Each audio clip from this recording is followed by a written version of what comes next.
Ramazzini non è un prefetto da scrivania, non è un prefetto direi da memoria, sia ben chiaro. Ramazzini è un prefetto da campo, cioè nel senso che lui andava presso i problemi e appunto cercava di risolverli. Questo deve essere chiaro. Non ha il carattere diciamo di un personaggio rivoluzionario, assolutamente, non ha mai comandato una brigata partigiana, non ha mai fatto attività diciamo così, operativa, attività bellica, però è un tecnico, è un concreto, è una persona che appunto risolve i problemi. Ripeto, un prefetto da campo. Naturalmente per chi viene eletto appunto Ramazzini prefetto a Treviso, c'è a monte un accordo provinciale, appunto regionale del CLN Veneto, in cui vengono, forse oggi è antipatico dirlo, però allora appunto era l'unica soluzione che si poteva avere, vengono, come si dice, ripartite in tutte appunto le maggiori cariche delle province del Veneto attraverso una discussione e una appunto ripartizione proprio classica, normale, per cui si assegnano i posti, le cariche e appunto vicino si mettono i personaggi, è scritto di appunto chiara fama, diciamo di provata appunto resistenza al fascismo, di capacità eccetera, e quindi in questo accordo appunto Veneto delle CLN il prefetto di Treviso spetta al partito da Friuli.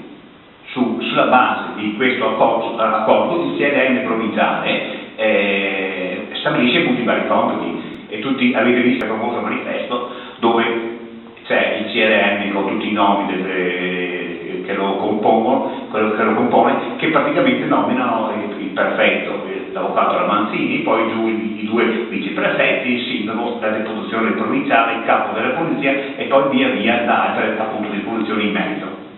Ecco, l'atto diciamo così formale che ha portato alla nomina di appunto Ramazzini è quello, quindi diretta emanazione del CLN. Ramazzini è stato prefetto per 10 mesi e non di più, perché maggio 45, fine febbraio 46, quindi 10 mesi. La situazione era quello che era. C'è una lettera che è stata anche pubblicata qualche anno fa che racconta la situazione dell'ordine pubblico. Il prefetto manda una lettera al Ministero in cui chiede brutalmente, scusate la parola, di allontanare tutti i poliziotti e tutti i commissari della questura di Treviso. Si salva un maresciallo, un commissario o due, il questore, tutti gli altri, dice chiaro, sono fascisti, creano intralcio, sono mal visti dalla popolazione e non aiutano sicuramente gli organi locali costituiti per risolvere i problemi della nostra provincia. Quindi anche questo è un dato importante. I carabinieri non esistevano più causa le note vicende della guerra, l'internamento di molti di loro, lo spostamento all'interno della Guardia Nazionale Repubblicana. Lentamente si stanno appunto, riorganizzando e si aprono un po' alla volta le varie stazioni che erano state chiuse nei vari comuni. Le carceri erano due, quella di Piazza Duomo, classica, che tutti appunto conoscete fino mi pare ai primi anni 50, in più è stata occupata una caserma, la caserma De Dominici, e adibita a carcere, soprattutto a carcere di tutti quei fascisti che nel periodo della controristenza avevano combattuto come dalla parte opposta, diciamo. In tutto sono 700 i detenuti, tantissimi se si pensa a una provincia come la nostra, dove tra l'altro è anche difficile mantenerli, nel senso che vedete appunto all'interno del carcere ci sono ben 2 tentativi di evasione in pochi mesi, uno dall'esterno, così provocato, creato, disegnato dei fascisti che volevano appunto liberare i loro compagni, e uno dall'interno come normale evasione dall'interno. Poi ci sono le polizie speciali che in quel periodo cominciano ad apparire, e anche questo è un segno di una certa allentamento, di una certa garanzia di ordine nella provincia. C'è la situazione del campo profughi di appunto Monio, ex campo di internamento, che di recente, mi pare 2 anni fa, è stato oggetto di un libro della professore Meneghetti, molto, molto bello, dove si racconta, ecco, anche qui il prefetto Armazzini interviene per capire la situazione e quindi lui fa delle appunto relazioni contenute in quel libro che dicevo poco fa, della grave situazione igienico-sanitaria di quel campo che poi sarà, così smobilitato, sarà usato per profughi di passaggio in quel periodo e poi sarà adibito a caserma come lo è tuttora. C'è il problema enorme dei furti dove tutti rubavano, cioè tutti, dove tanti rubavano tutto, qualsiasi cosa, ovunque. Furti di copertoni di biciclette, furti di qualsiasi cosa che appunto potesse essere utilizzata in qualche maniera. Questo è un altro segnale, diciamo, della drammaticità della situazione. C'è il problema della epurazione, grande problema che poi viene risolto in parte con l'amnistia, eccetera. Processi ai vecchi fascisti con folle enormi ai dibattimenti in piazza Duomo, c'erano praticamente, mi pare, gli altoparlanti in piazza addirittura, si citano in alcune pubblicazioni 165 processi, 273 imputati e 21 condannati e morti.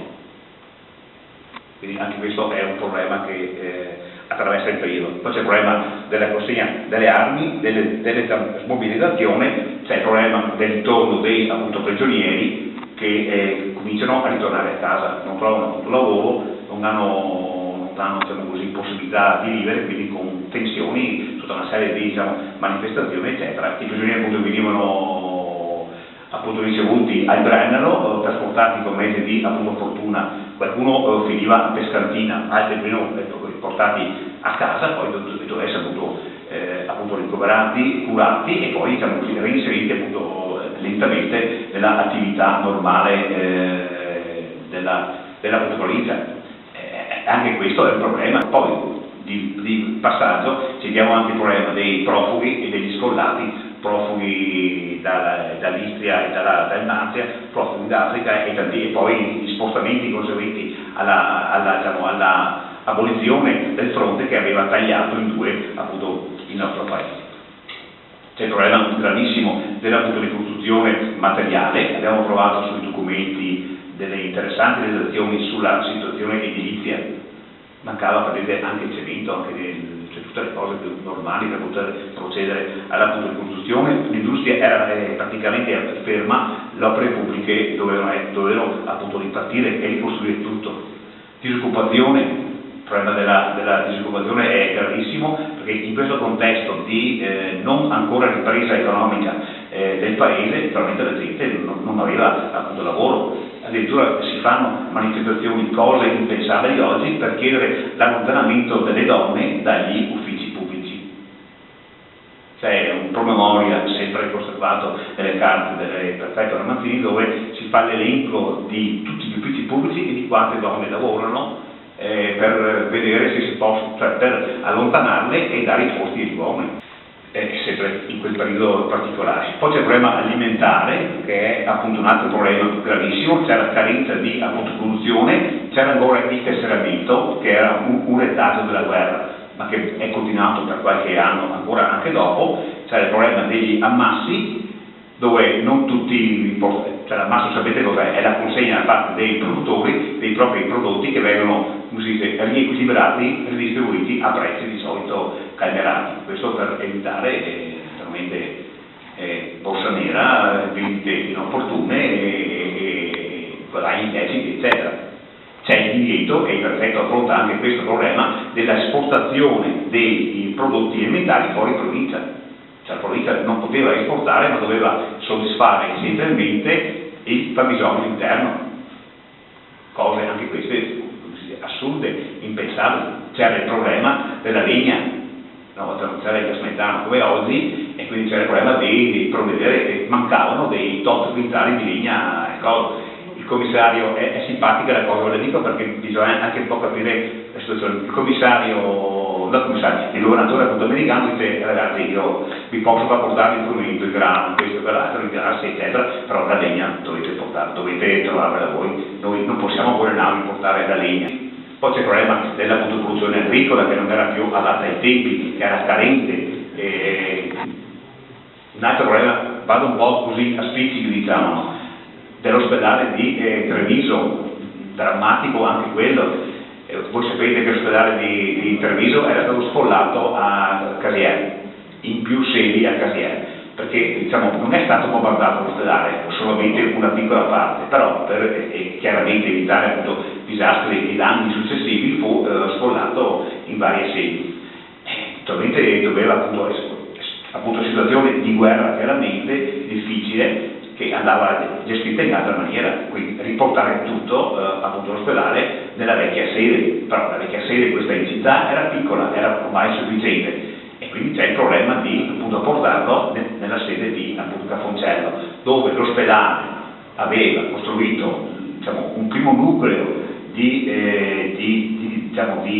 reparti di appunto degenza, all'epoca ancora del professor Coletti, ma che dopo era stato ceduto o preso dall'autorità militare per fare un ospedale militare di guerra. Perché voi sapete, a Treviso c'era il 16° Corpo d'Armata, costituito nel 1939 per le esigenze belliche, che tra l'altro aveva sede vicino a Palazzo Scotti, vicino allo studio dell'avvocato Ramanzini, che prima il collega aveva parlato di incontri, erano tutti lì, in quella zona lì. Palazzo Scotti sapete dov'è? Ecco, lì vicino a pochi passi c'era appunto l'ufficio di appunto Caccialinga, lo studio e di Ramanzini. Quindi c'era il problema di trasportare la sede in città, ma di far allontanare i militari. E naturalmente grande dibattito, intervento del prefetto, ministero, comandi militari, eccetera, un problema grosso che anche questo fu affrontato. Poi c'era il problema del porto di Treviso, che emerge dalle carte anche questo, perché appunto si pensava che il porto di Fiera fosse ormai superato e andasse trovata una soluzione più adeguata ai tempi. C'era questo grande progetto del consorzio portuario di fare il porto di Terzo, a Silea, dove oggi c'è la centrale elettrica, e anche questo fu un progetto che andò avanti per anni, però dopo, ma non c'entra più appunto il prefetto, non andò in porto. Poi c'era un altro grande problema del piano appunto regolatore di Treviso, che doveva essere approvato in tempi stretti, perché naturalmente c'era il bisogno di appunto ricostruire, naturalmente c'erano ampie zone distrutte dalle bombe, sulle quali appunto bisognava intervenire, non si voleva appunto lasciare spazio a speculazioni, eccetera, e si voleva dare anche poi un nuovo assetto alla città. Su questo problema naturalmente interviene il prefetto, quindi capite quali problematiche appunto furono trattate in quel momento. Un piccolo accenno, verso la fine di maggio del 1945 arriva a Roma il re Umberto, a Treviso, a Treviso il re Umberto arriva con la jeep americana, arriva fin sotto il palazzo della prefettura, naturalmente chiede che il prefetto scenda, Ramanzini scende, lo saluta e gli chiede di poter fare un giro con lui per visitare la città. Ramanzini dice no, mi dispiace, gentilmente, fermamente, sicuramente anche per scarsa affinità, diciamo così, politica, dice no, io ho degli impegni urgenti sopra, stiamo trattando il problema degli alloggi, la ringrazio, la saluto, ma io non sono disponibile. Questo secondo me è un segno del carattere dell'uomo. Inizia il suo periodo di contatti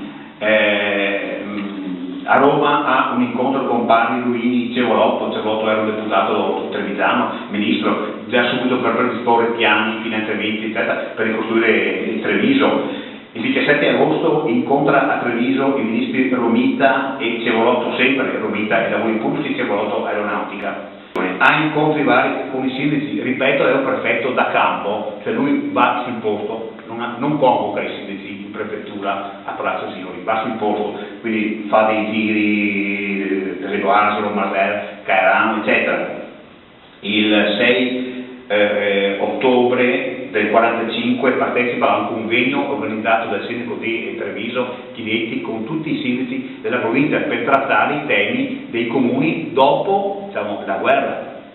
Se leggete il verbale, il riassunto dei vari interventi, ci sono ancora alcune cose che da allora sono passati 70 anni, circa, sono attualissime. L'autonomia dei comuni, l'indipendenza, i finanziamenti, tutta una serie di cose che poi nel tempo furono anche, però il dibattito c'era ed era molto, molto intenso. Il 12 novembre Parri visita Treviso. Vedete, Treviso era un po' al centro della situazione. Parri era Presidente del Consiglio dei Ministri e appunto Ramazzini conosce Parri, ha un rapporto anche appunto personale come tantissimi altri personaggi dell'appunto momento, e Parri quindi viene a Treviso. C'è una foto che è pubblicata in tantissimi libri dove si vede il prefetto Parri e poi non ricordo più chi è il terzo, Romita. Quindi un impegno appunto notevole considerati i tempi.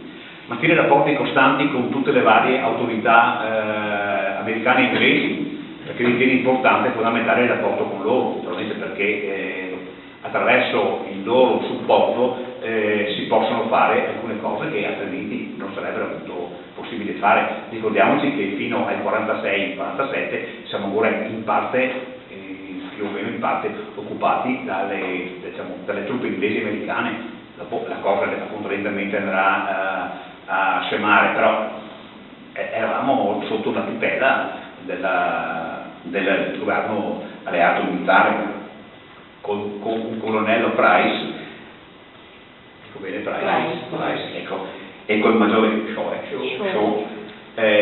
Furono appunto tessuti rapporti anche appunto personali che andarono oltre poi i rapporti di lavoro. Alla fine del 1945 viene costituito l'ente provinciale per la liberazione.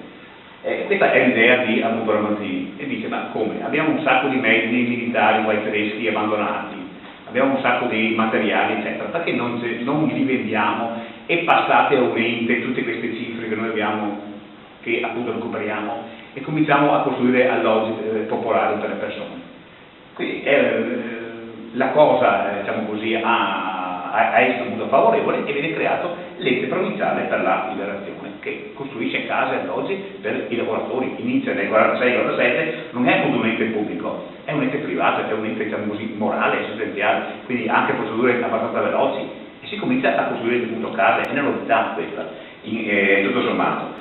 Per Ramazzini appunto resterà prefetto, diciamo, sarà presidente di questo ente dal 46 fino, mi pare, al 64, 65, 85, fino a tantissimi anni, quando fu sostituito in maniera così un po' anche sottobanco, si dice, cioè senza neanche almeno ringraziarlo dell'operato che lui gratuitamente aveva prestato per tanti anni, e per questo ringraziamo. Il 26 febbraio appunto Ramazzini viene messo di fronte alla scelta: o restare prefetto del Regno, allora, che non c'era ancora stata la Repubblica, quindi essere spostato a legge tale, oppure dimissioni. Questa è la scelta brutale, e naturalmente appunto Ramazzini sceglie le sue dimissioni perché praticamente non voleva, diciamo così, non si sentiva in grado di svolgere quelle funzioni nella maniera classica, tradizionale, diciamo così, burocratica. Quindi dopo 10 mesi appunto Ramazzini diciamo così, dà le sue dimissioni, e nelle carte abbiamo trovato tantissime lettere di stima, attestazioni, diciamo, cioè, tantissime lodi, diciamo, anche del suo impegno che lui aveva profuso in questi 10 mesi particolarmente drammatici, diciamo, della nostra città e della nostra provincia. Nel contempo, in parallelo, lui assume anche cariche, diciamo, a livello politico. Lui è segretario regionale del Partito d'Azione, è presidente anzi prima era stato presidente delle CLN, che non ho eletto al posto di appunto Meneghetti, quindi contatti con Meneghetti e con altri. Nel 1946 il Partito d'Azione si rompe. Non voglio così ricostruire tutta la storia del Partito d'Azione perché si è rotto, sapete, le teorie sono tante, ma a mio avviso, e l'opinione mia personale, il Partito d'Azione è morto perché c'erano, sapete, queste due posizioni interne, una, diciamo, chiamiamola liberale democratica repubblicana, una appunto più appunto socialista, di cui gli esponenti erano su, che non stavano insieme. Secondo me è questa, a mio avviso, ripeto, l'esatta interpretazione. In parte forse i principi ispiratori dei fratelli Rosselli che avevano creato Giustizia e Libertà non erano stati rispettati, perché l'impegno politico era quello di diffondere questi componenti, non di contrapporsi. Non lo so, ripeto, questa è la mia opinione desunta dalla lettura di testi, documenti, eccetera. Quindi Ramazzini praticamente chiude anche con la politica, è consigliere comunale di Treviso dal 46 al 51, dopodiché non appunto rinnovo più, c'è un bellissimo articolo di Enrico Opoker, già detto prima, eccetera, dove un po' illustra spiega un po' la sua posizione. Cioè lui al famoso congresso di Roma del 46, del febbraio se non sbaglio, dove avvenne questa grave rottura, lui aveva appoggiato Lombardi, che poi divenne appunto, lo sapete, deputato, mi pare anche ministro, eccetera, socialista, perché lo riteneva, dice Opoker, la corrente più pragmatica e concreta. Questo un po' ci fa anche capire appunto il personaggio, l'uomo, cioè pragmatico e concreto. Naturalmente questa fu l'esperienza dopo, man mano che appunto Lombardi si spostava più sul versante socialista di allora, scusate, che non è quello di oggi o quello appunto successivo, lui non è d'accordo su queste impostazioni e quindi assume una sua posizione, sua personale, più tendenzialmente vicina alla linea liberal democratica e repubblicana. Dicevo, consigliere comunale dal 46 al 51, dopodiché lui basta, in politica non si impegna più. Era stato candidato alla Costituente per il partito d'Azione a Treviso nel 46, però non viene eletto per pochi voti. Questo fa parte della crisi del partito d'Azione, non aveva il consenso. Quindi appunto Ramazzini chiude in un certo senso con la politica attiva, però si interessa comunque di appunto politica. Riapre lo studio nel 46 e inizia una sua attività legale che mi pare di aver capito si inoltra in una specializzazione nuova per allora, cioè il diritto societario delle imprese. Si intravede questo settore dove poi lui in effetti appunto lavorerà parecchio. Vi leggo solo alcune delle cariche che lui avrà: presidente consortio canale della Vittoria, fondatore della Rotary di Treviso, poi consigliere della Croce Rossa, consigliere nazionale associazioni bonifiche, consigliere della stagionatura Bozzoli 46-73, presidente dell'immobiliare canale della Vittoria, consigliere del consiglio di amministrazione delle confezioni San Marco, Sanremo, e quelle che erano San Marco, che poi sono appunto Sanremo, presidente della pettinatura italica di Castelfranco e poi via via altri incarichi.